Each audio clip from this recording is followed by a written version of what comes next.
नमस्कार श्रोते हो, दीपक रेंगे कथाकथन चॅनलवर तुम्हा सगळ्यांचं मनापासून स्वागत.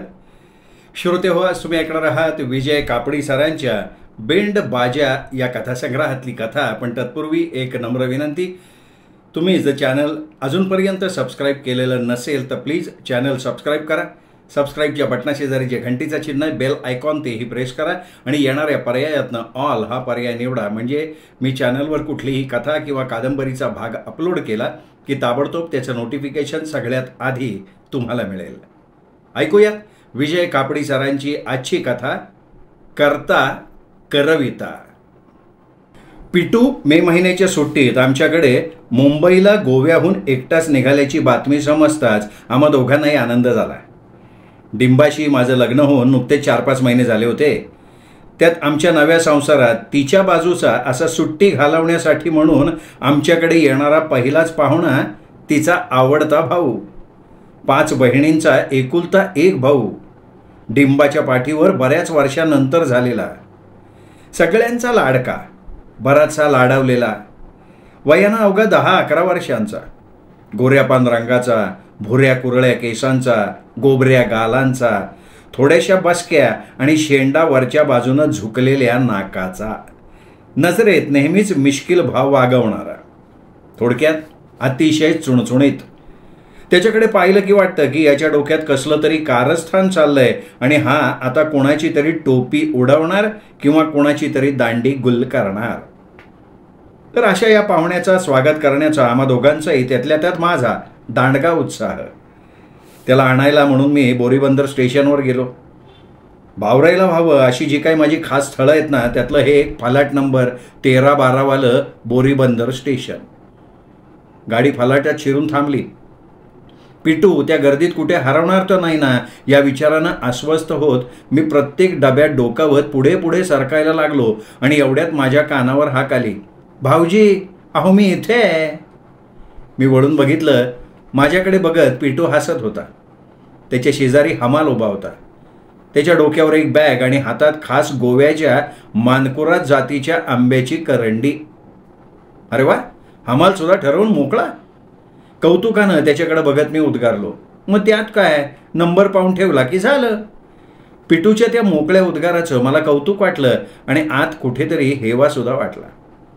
बोरीबंदर स्टेशनच्या त्या गर्दीचं, भल्या मोठ्या फलाटाचं, उंच उंच छताचं त्या इवल्याशा पोराच्या मनावर बिलकुल दडपण आलेलं नव्हतं. चला निघूयात. मी हमालाला खूण केली. आम्ही निघालो. थोड्याच वेळात आम्ही गेटवर पोहोचलो. मी माझ्याजवळचं प्लॅटफॉर्म तिकीट कलेक्टरच्या हवाली केलं आणि वळून बघितलं तर पिटूचा चेहरा गोरामोरा झालेला दिसला.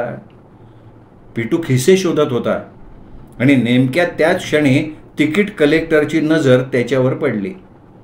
पिटूचा बावरलेला चेहरा बघता त्याच्या डोळ्यात बरा सापडला बाकरा छाप चमक दिसली. तिकीट प्लीज, तिकीट कलेक्टरनं फरमाईश केली.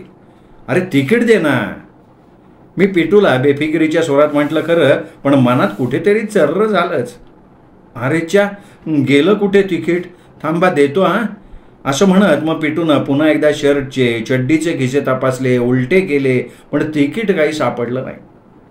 माझ्या तर पोटात एकदम गोळाच आला. पिटू घाबरा गोबरा झाला. तिकीट कलेक्टरच्या चेहऱ्यावर चांदणं आलं. कुठून आलात, गंभीर सुरात त्याने विचारलं. गोव्याहून, मडगावहून, पिटू उत्तरला. असं हुंकारत त्यानं आपल्या खिशातली एक चोपडी काढली. तिच्यातल्या बारीक अक्षरांवरनं नजर फिरवत तो म्हणाला, 26 रुपये फुल तिकीट आहे. याचं हाफ म्हणजे 13 आणि दंड 10, 23 झाले एकूण. एवढी माहिती पुरवून झाल्यावर त्यानं चोपडी मिटली, खिशात ठेवली आणि पावती पुस्तकाच्या पानावरनं ममतेनं हात फिरवत आणि त्यात कार्बन पेपर टाकून पेन्सिल सरसावून तो माझ्याकडे आशेनं बघत उद्गारला, देतोय ना 23 रुपये. 23? माझा घसाच कोरडा पडला. मी म्हणालो, अरे पिटू नीट बघ ना. अरे असेल तिकीट इकडे तिकडे. नाही हो, हरवलं असेल, रडक्या स्वरात पिटू उत्तरला. अरे अरे रडू नको, रडू नको. तिकीट घेतलंच नसेल असं मी काय म्हणत नाही. कदाचित खरोखर हरवलंही असेल. तुम्ही माणसं जंटलमन दिसताय. विदाऊट तिकीट प्रवास करणार आहे तुम्ही खासच नाही. आपण असं करूयात का? कसं करूयात? त्या तिकीट कलेक्टरच्या बोलण्यावरनं त्याच्याबद्दल माझं फार चांगलं मत झालं. हे बघा, तुम्ही मला 20 द्या, प्रकरण मिटवून टाकू. मला बाजूला नेऊन हलक्या सुरात तो म्हणाला, काय 20? मी किंचाळलो. ठीक आहे, 15 द्या हो, तुम्हाला उशीर होतोय. पावती पुस्तक खिशात ठेवत तो म्हणाला, नाही 15 फार होता तो, मग तुम्ही 23 द्या. त्यानं करारी कर्तव्य तत्पर मुद्रा करून पावती पुस्तक बाहेर काढलं. मी समजून चुकलो, आता तो 15च्या खाली येणं काही शक्य नाही. मी नाराजीनं पिटूकडे बघितलं. पिटू आम्हा दोघांचं संभाषण लक्षपूर्वक ऐकत होता. आवंडा गिळून मी पैशाचं पाकिट काढलं. एवढ्यात पिटूनं माझा हात धरला आणि म्हणाला, भाऊजी अहो तिकीट काय, हे काय इथंच आहे? हां. मी गोंधळलो. हे घ्या, सापडलं तिकीट. खरं म्हणजे मी मुद्दाम हरवल्याचं सांगितलं होतं. तो तिकीट कलेक्टरकडे बघत ठसक्यात म्हणाला, मुंबईचे TC लोक पैसे खातात हे ऐकलं होतं मी, ते खरं का खोटं ते बघायचं होतं मला. हे घ्या तिकीट.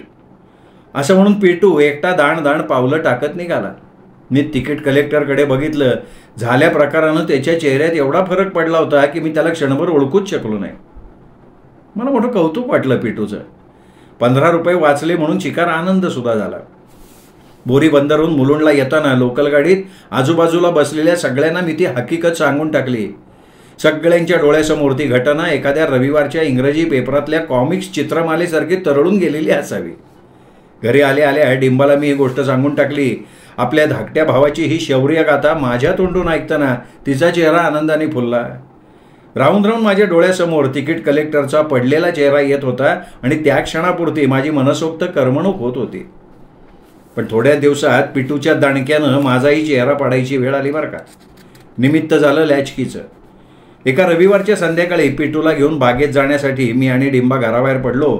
दार खेचून घेतलं तोच अचानक पिटू म्हणाला, मग लॅचकी आतच राहिली की. माझ्या पोटात खड्डा. काय ग, तुझ्याकडे आहे ना? मी डिंबाला विचारलं. माझ्याकडे कशी असेल? लग्न होऊन 4-5 महिने उलटले की विनयी स्वभावाचा अलंकार काढून ठेवून बायका हमरीतुमरीवर येत ठसक्यात बोलायला लागतात. त्यानुसार डिंबाने मला सुनावलं, माझ्याकडे कशी असेल? नेहमी तुमच्याकडे असते. किंबहुना लॅचकी आत ठेवून वेंदळ्यासारखी मी दार बंद करीन म्हणून लॅचकी तुम्ही तुमच्याजवळ बाळगता आणि दार तुम्हीच नेहमी बंद करता. डिंबाने माझं तोंडच बंद करून टाकलं.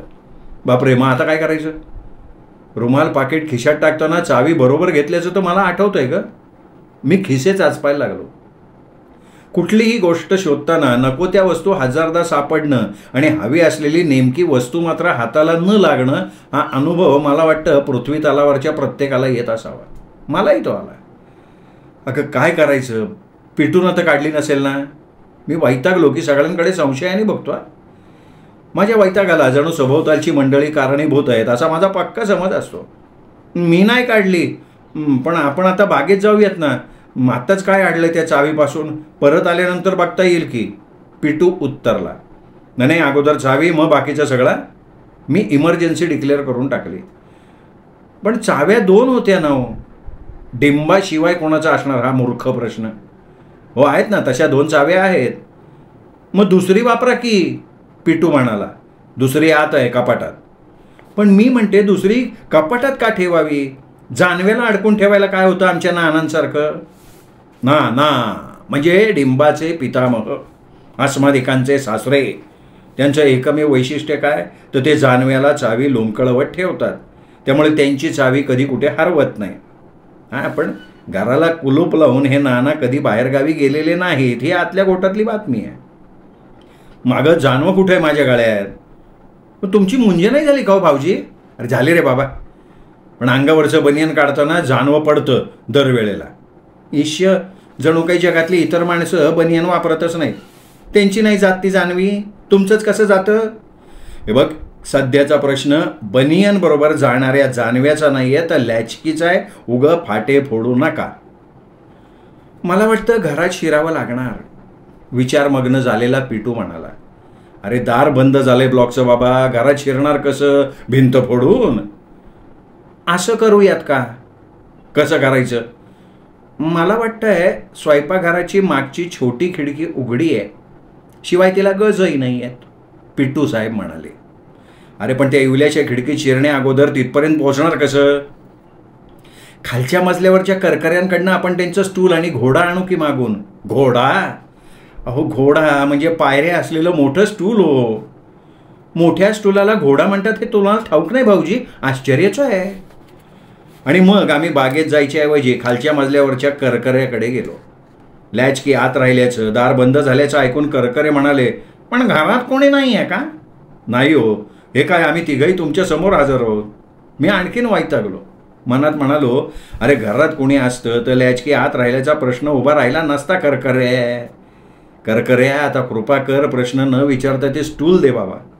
पण लॅचकी आत राहिली म्हणजे गावाला, पण राहिली कशी ती? कशी राहिली ते आठवत नाही, पण राहिली हे खरं आहे. मग आता काय करणार तुम्ही?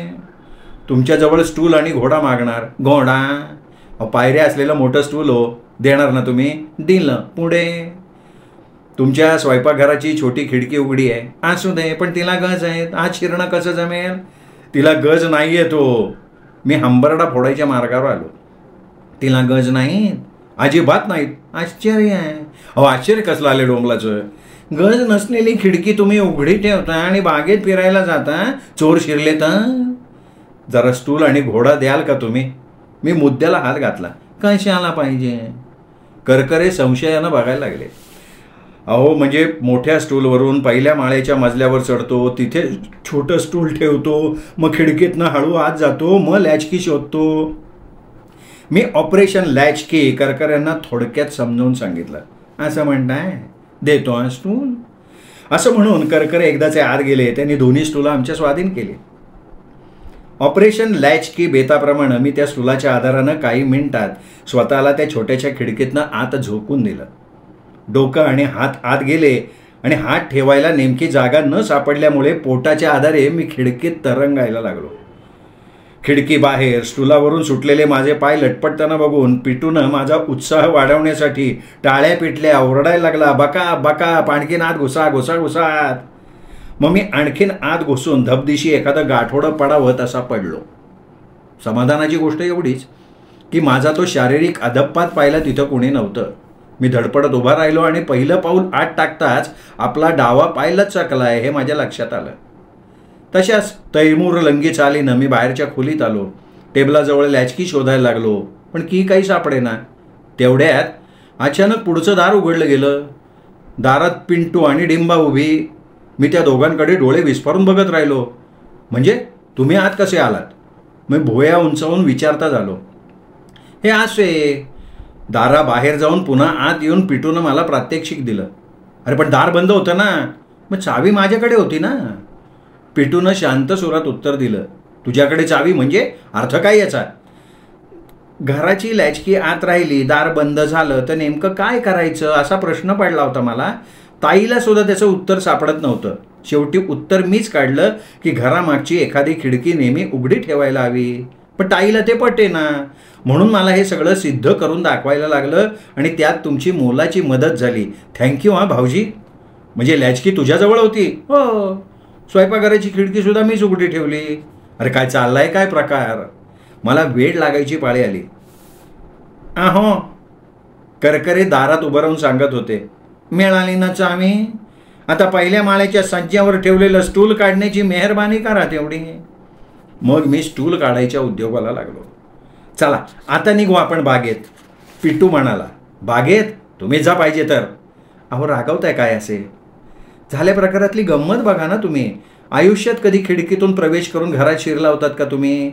शिवाय पुढे मागे चुकून राहिली लॅचकी आत, आणि ती राहणारच आहे. कारण ती तुम्ही जानव्याला अडकवत नाही, कारण तुमचं जानवं बनियर बरोबर हरवतं. तर चावी राहिली आत आणि दार झालं बंद, तर नेमकं काय करायचं ते सुचवून ठेवलं नाही का पिटूनं इन ॲडव्हान्समध्ये? या प्रसंगानंतर मी सावध झालो. पिटूविषयीचं सगळं कौतुक माझ्यापुरतं तरी संपलं. लॅचकी विसरण्याचा प्रयत्न करायला लागलो, पण स्वतः मोरू झालेले आयुष्यातले प्रसंग विसरू म्हटलं म्हणून विसरले थोडेच जातात. आणि हा पिटू विसरू देणार आहे? वरच्या प्रसंगाला 4 दिवस लोटले आणि एक दिवस डिंबाला आणि पिटूला नाटक घेऊन पाहायला जायची मला दुर्बुद्धी झाली. आदल्या दिवशी जाऊन मी तिकीट वगैरे बुक केली. रविवारचा दुपारचा 4चा प्रयोग.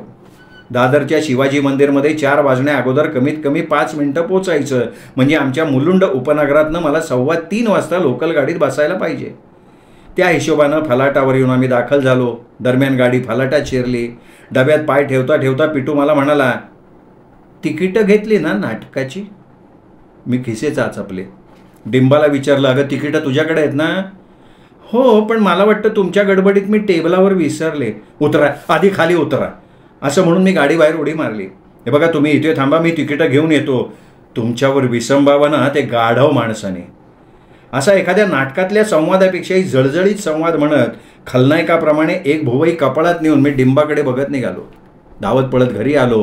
लॅचकी लावून दार उघडलं. टेबलावरची तिकीटं घेतली. पळत पळत धावत स्टेशन गाठलं आणि बघतो तो पिंटू आणि डिंबा आपल्या मनगटावरच्या घड्याळात बघत होते. मला आलेला बघताच पिंटू ओरडला, 10 मिनिटं झाली. काय? काय झालं?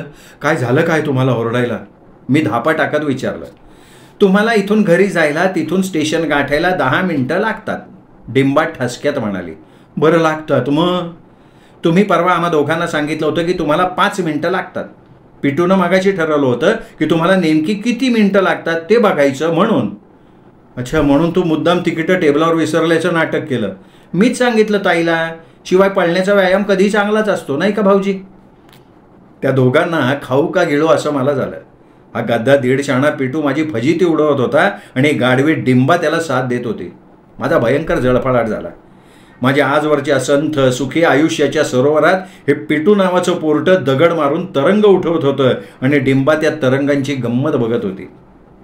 मी त्या दोघांना काहीतरी म्हणणार एवढ्यात गाडी आली. गडबडीत आम्ही आत चढलो. दादरला पोचेपर्यंत पिटूला पिटाळून कसा लावायचा या एकाच विचारात मी घडलेलो होतो. गाडीत सुट्टीची बेफाम गर्दी होती. दादर फलाटावर आम्ही कसे बसे उतरलो तर आमच्याबरोबर पिटू नव्हता. गर्दीत कुठेतरी अदृश्य झाला होता. तो गाडीतून आमच्याबरोबर उतरलाय का नाही हे कळायला मार्ग नव्हता. पिटू आल्यापासून अगदी पहिल्यांदा डिंबा मला एकटी सापडली होती. पिटूचे घरी फक्त कौतुक लाडच झाल्यामुळे आणि त्याला कोणाचा धास नसल्यामुळे तो कसा शेफारलाय. मोठ्या माणसांशी म्हणजे माझ्याशी कसं वागायचं हे त्याला कसं समजत नाही. तो आल्यापासून माझ्या घरातला आब कसा राखला जात नाही. इथली माझ्या मनातली सगळी मळमळ मी डिंबाला बोलून दाखवावी काय या विचारांना प्रभावी होत मी तिच्या पुढे प्रस्तावनेचे 4 शब्द मांडणार. एवढ्यात घाबरी घुबरी होऊन डिंबा म्हणाली, आता कसं करायचं? एवढी मोठी मुंबई हरवला कुठेतरी म्हणजे काय? काही हरवत नाही. ही तुम्हा दोघांची माझा मामा करण्याची नवीन ट्रिक नाही कशावरनं? नाही हो, नाही, खरंच नाही हो, डिंबा कळवळून म्हणाली. तिचे डोळे एकदम भरून आले. मग मी सर्वसामान्य नवरा करतो ते केलं. डिंबाचं सांत्वन केलं. मग आम्ही स्टेशन मास्तरांच्या ऑफिसात गेलो. पिटू हरवल्याची बातमी त्यांना पुरवली. माईकवरनं अनाउन्समेंट देण्याची नम्र विनंती केली आणि त्यानंतर पुढच्या 2-3 मिनिटात, पिटू तुम्हारी बहन और बहनोजी स्टेशन मास्तर के दफ्तर में तुम्हारी राह देख रहे हैं, जिधर भी हो जल्दी आ जाओ, अशी घोषणा सगळ्या फलाटांवर घुमघुमली. मराठी इंग्रजी तर्जुमे ऐकून झाले. 4-1 मिनिटात पिटू आला. कुठे गेला होतास रे? शेफारलाय लाडानं. असं खेकसत मी त्याच्या अंगावर धावून जाणार तो डिंबा मला अडवून म्हणाली, काही म्हणू नका हो त्याला, तो बाबांना जाऊन सांगेल आणि घरातल्या सगळ्यांना वाटेल तुम्ही तीरसिंगराव. आता सगळीकडे तशी जाहिरात होईल. मी तिला यावर काहीतरी सुनावणार. तोच पिंटू ऐटीत म्हणाला, कशी आयडिया केली बघितली का? आयडिया? मी उडालो होतो. म्हणजे ना रेल्वे फलाटावरच्या माईकवरनं माझं नाव सगळ्यांनी ऐकावं अशी इच्छा होती माझी. मोठा रुबाब असतो होत्यात. म्हणून तर तुम्ही गाडीतनं उतरताच मी मुद्दाम तुम्हाला चुकवून दुसरीकडे गेलो. अरे पण आम्ही अनाउन्समेंट देऊ हे तुला कसं कळलं? मोठा बेरकी हो गुलाम. असं म्हणून मोठ्या कौतुकानं डिंबानं त्याचा गालगुच्चा घेतला. पिटूचं वागणं स्टेशन मास्तर आणि अनाउन्सर या दोघांच्या कानावरनं गेलेलं असावं. त्यांना ते तितकंसं रुचलेलं नसावं. कारण डिंबाप्रमाणे चेहऱ्यावर कौतुकाचे भाव दिसण्याऐवजी त्यांचे चेहरे चमत्कारिक झाल्याचं मला जाणवलं. दिस इज हायली ऑब्जेक्शनेबल. नाक फुगवून स्टेशन मास्तरनं मला खडसावलं. आय एम सॉरी म्हणत शर्मिंदा चेहरा करून मी हळूच काढता पाय घेतला. नाटकगृहात बसलो खरा, पण पिंटूचं पार्सल काही झालं तरी येत्या 2 दिवसात त्याच्या गुणी आईवडिलांकडे पोचतं करायचं असा मनातल्या मनात मी विडा उचलला आणि डिंबाला त्या प्रकाराचा सुगावा देखील लागू द्यायचा नाही या विचारात गुंग झालो. नाटक संपलं कधी आणि आम्ही पुन्हा दादर स्टेशनच्या दिशेनं निघालो कधी मला कळलंच नाही. फलाटावरच्या तुफान गर्दीनं मात्र मी भानावर आलो. 2 गाड्या सोडून एक गर्दी हटायची चिन्ह दिसेना, तेव्हा तिसरी गाडी फलाटात शिरता शिरता मी पटकन निर्णय घेतला आणि त्यानुसार डिंबा बायकांच्या डब्यात आणि मी आणि पिटू गर्दीच्या डब्यात शिरलो. डब्यात माणसांची कचकच. वाटेतच दुष्काळग्रस्त बायका पुरुष मुलाबाळांसह सामानाच्या बोचक्यासह बसले होते. त्यांच्या छोट्या छोट्या बोचक्यांमुळे, बोचक्यांना उशाशी घेऊन झोपलेल्या मुलांमुळे डब्यात उभं राहणं देखील अडचणीचं होत होतं. हवेत मनस्वी उकाडा होता. या सगळ्यांना लाथ मारून उठवलं पाहिजे, वाटेत झोपतात, कुणीतरी उद्गारला. त्या उद्गारानं मी मात्र उगाचच व्यथित झालो. निसर्गपीडित दुष्काळग्रस्तांविषयी माझं मन करुणेनं भरून आलं. निसर्गाची अवकृपा झाल्यामुळे घरदार सोडून आलेल्या त्या गरिबांना लाथा मारण्याची भाषा करणाऱ्या मुंबईच्या पब्लिकची मला प्रचंड चीड आली. त्या परिस्थितीत थोडं सांभाळून घ्यायला काय होतं असाही विचार आला. आणि या विचारात मगाच्या पिटूला पिटाळण्यासंबंधी विचाराचा मला साफ विसर पडला. स्टेशनं येत होती, माणसं उतरत होती, नवी माणसं आत येत होती. घाटकोपर स्टेशन गेलं तशी डब्यातली बरीचशी गर्दी कमी झाली. बरेचसे दुष्काळग्रस्त उतरले. डबा उघडा बोडका दिसायला लागला. हवा खेळायला फिरायला लागली. मी दरवाजेच्या जवळ जाऊन हवा खायला लागलो. जवळ पिटू उभा होताच. भांडूप स्टेशन यायच्या मार्गावर आलं आणि एवढ्या दाराजवळचा एक इसम पुढे सरकला. डब्यात उशाला बोचकं घेऊन झोपलेल्या एका 8-10 वर्षाच्या पोराला पायानं डिवचत खेकसला. उडब्या साला झोपतोय, उठ चाल. मी बघत राहिलो. मगाचा मुंबईच्या पब्लिकबद्दलचा माझा राग एकदम उफाळला. संतापानं मी म्हणालो, अहो काय हो पोराला आता काय मारताय, वाटतंय का तुम्हाला काही? गाडीच्या आवाजामुळे आणि वाऱ्यामुळे माझं दटावणं त्या इसमाच्या कानापर्यंत पोचलेलं नसावं. नुसत्या भुवया उंचावत तो माझ्याकडे बघत राहिला. हो त्याला कशाला लाथ मारताय, झोपलाय तर झोपू दे ना त्याला. मी त्याच्या कानाशी ओरडलो, भांडूप आलं ना? भांडूप आलं तर तू जा उतरून, त्याला कशाला उठवतोयस, तुला लाज वाटत नाही का? अहो साहेब हा बेवडा आहे. गाडीच्या आवाजामुळे मला नीट ऐकू आलं नाही, पण बेवडा हा शब्द कानी पडला. एकदम खवळून उठत मी त्याला म्हणालो, हा 8 वर्षाचा पोरगा बेवडा पितो, तूच पित असशील, लाथ मारतोय त्याला. हा अहो बेवडा नाही म्हणलं मी, म्यावना म्यावना माझ्या बायकोचा भाऊ आहे. मी चाट पडलो. माझी फसफसणारी मानवता, करुणा, सहानुभूती एकदम जिरली. मला हसावं का रडावं ते कळेना. दरम्यान भांडूप आलं. तो मेवणा आपलं बोचकं घेऊन उभा राहिला. तशी त्याच्या कानफटात मारून तो इसम खेकसला. जागा राहतो, झोपला तर बघ, लातच घालल कंबरड्यात येत. मी पिटूकडे बघितलं. डोळे विस्फारून तो त्यांच्या पाठमोऱ्या आकृतीकडे बघत होता. तो मुलगा त्याचा कोण लागत होता हो? पिटूनं मला हळूच विचारलं. आणि नेमक्या त्या क्षणी एक अफलातून कल्पना माझ्या डोक्यात चमकली आणि पुढच्या क्षणी पिटूचा तळवा हातात घेऊन तो घट्ट आवळत मी त्याच्या कानात विलक्षण जरबेच्या सुरात ओरडलो, पिट्या गाढवा, तो त्याच्या बायकोचा भाऊ होता, म्हणजे तू माझा आहेस ना तसा. पण बघ तो कसा वागवतोय त्याला. त्याच्याप्रमाणे तुला देखील बसता लाथ आणि उठता बुक्की घालीन मी यापुढं. माझी मस्करी करतो. दंगा मस्ती बंद यापुढं, काय समजला? आणि यातलं एक अक्षर जरी डिंबाला कळलं ना, याद राखा, त्या माणसाच्या स्वाधीन करून टाकेन मी तुला. पिटू भयानं थरथर कापायला लागला. त्याच्या डोळ्यात कधी नव्हती भीतीची झाक दिसली. घरी पोचताच आपण गोव्याला परतणार असं टुमणं पिटूनं डिंबापाशी लावलं. दुसऱ्या दिवशी तो निघून गेला सुद्धा. सध्या इतका अवखळ, निर्भय, गमतीदार स्वभावाचा आपला भाऊ अचानक गोगलगाईसारखा मऊ का बनून गेला याचं डिंबा आश्चर्य व्यक्त करते. आणि माझ्या इतर 4 साडवांकडनं मला अभिनंदनपर ताराच येत आहेत. सुट्टीत येऊन त्यांची मस्करी करून जाणाऱ्या पिटूचा काटा काढण्याचं जे त्यांच्या बापजन्मी त्यांना जमलं नाही ते मी इतक्या लवकर करून दाखवलं, म्हणून मी त्यांच्या दृष्टीनं कौतुकाचा विषय झालोय. पण खरा करता करविता आहे तो प्रत्यक्ष मेवण्याला लाथ मारून उठवणारा इसम. हे मात्र माझ्याशिवाय दुसऱ्या कोणाला ठाऊकच नाही मंडळी. श्रोते हो, तुम्ही ऐकत होता दीपक रेगे कथाकथन चॅनलवर विजय कापडी लिखित कथा करता करविता. कथा तुम्हाला आवडली असेल व्हिडिओ लाईक करा, मित्रपरिवारात नातेवाईकात शेअर करा. सर्वांना दीपक रेगे कथाकथन चॅनल सबस्क्राईब करायची माझ्या वतीनं विनंती करा. भेटत राहूयात अशाच कथांसह. तोपर्यंत नमस्कार मित्र.